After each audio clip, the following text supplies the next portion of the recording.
On Sunday, April 18th, plans of a European Super League were revealed, causing huge controversy through the soccer world. What is it? Why did it form? And how did it end? We'll answer all those questions. Are you ready? Let's get into it.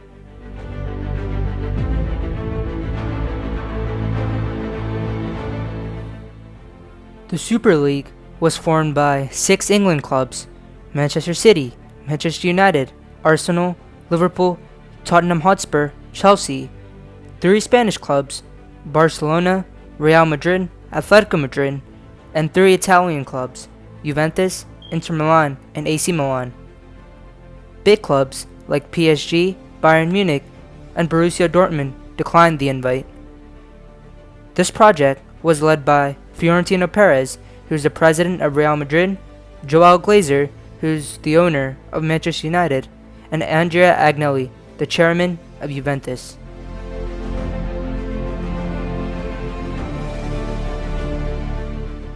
Florentino Perez revealed why the league was formed in an interview. According to him, "We came to a conclusion that by creating a Super League, instead of playing Champions League midweek, we can alleviate lost revenue. Soccer needs to adapt to the times we live in. Football is losing interest. Something must be done, and the pandemic hastened that." He also added, "Instead of playing the Champions League as it is, which is losing interest, now we must find something enticing, which is to play among big clubs. It is not a closed league. We believe in the merit of teams so that they fight to deserve to play in a competition like this."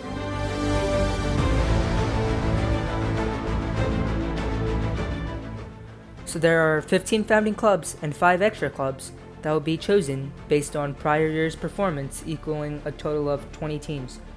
There will be 2 groups of 10, and each team will compete against all other teams in its group, home and away. The games will be played midweek to allow teams to play in their domestic competitions like La Liga and Premier League. At the end of the round, the top 3 teams will automatically qualify for the quarterfinals. The 4th and 5th place teams will then face off in a 2-legged match for a spot in the quarterfinals. The quarterfinals and semifinals will be played home and away, with the finals being played as one match in a neutral stadium, similar to the Champions League format. The 15 founding clubs will never get relegated, no matter how bad they played. JP Morgan Chase & Company was funding the tournament, with each of the founding clubs receiving a one-time payment of €350 million.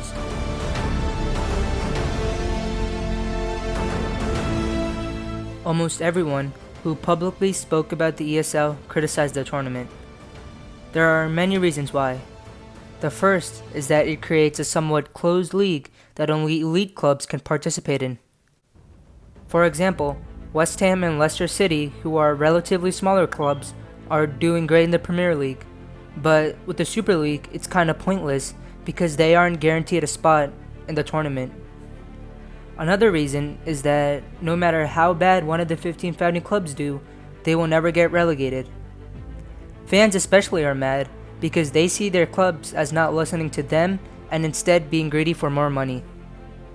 The next reason is that we won't be seeing upsets of small clubs beating big clubs like Porto did versus Juventus this year in the USL, because they really won't have the chance to. Another reason, which is well said by former Arsenal midfielder Mesut Ozil, was that kids grow up dreaming to win the World Cup and the Champions League, not any Super League. The enjoyment of big games is that they only happen once or twice a year, not every week. Last but not least, the Super League doesn't force the big clubs to try in the domestic competitions. All of the elite clubs tried their hardest to get into the top 4 to qualify for the Champions League. But now, that push won't be there anymore, because no matter how well the big clubs do domestically, they'll automatically be able to play in the ESL.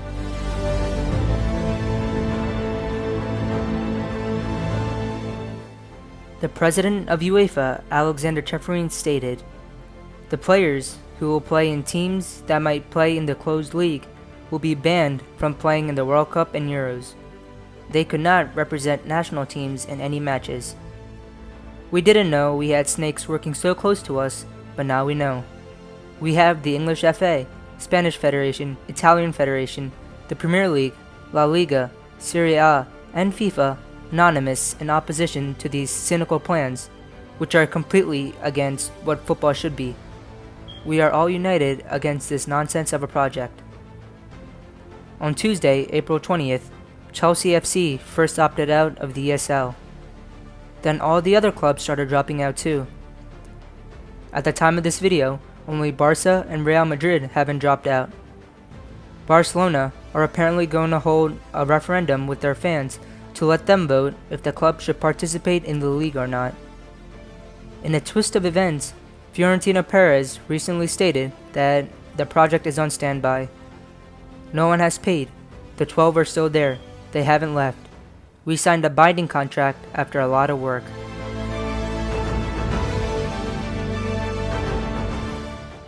On Saturday, April 25th, the UEFA president spoke again. This time he said, "For me, there are 3 groups of this 12. The English 6 who went out first, then the other 3, after them, and then the ones who feel that Earth is flat, and they think the Super League still exists. And there's a big difference between those." From this, we can see that the Big 6 Premier League clubs will get the lowest level of punishment, while Juventus, Barca, and Real Madrid are probably going to face higher levels of punishment.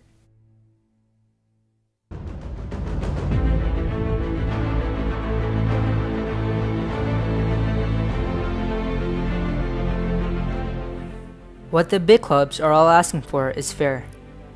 They want more income because they believe that they provide more revenues from ticket sales and TV subscriptions than other clubs. It makes sense because I think most of us can agree that we want to watch Barcelona versus Juventus over Fenerbahce versus Dynamo Kiev in the Champions League. But the ESL isn't at all the solution to this problem. On Tuesday, it was revealed that UEFA approved a new UCL format that apparently would benefit the elite clubs more. I'm not going to go too in depth into that new format called the Swiss model, but it will include 4 more clubs and it will be enforced from the 2024 season. Alright guys, this is the end of our video. I hope you guys learned about the ESL, why it formed, and why it didn't succeed. I would appreciate if you would like this video, subscribe to the channel, and comment down below what you think about the ESL.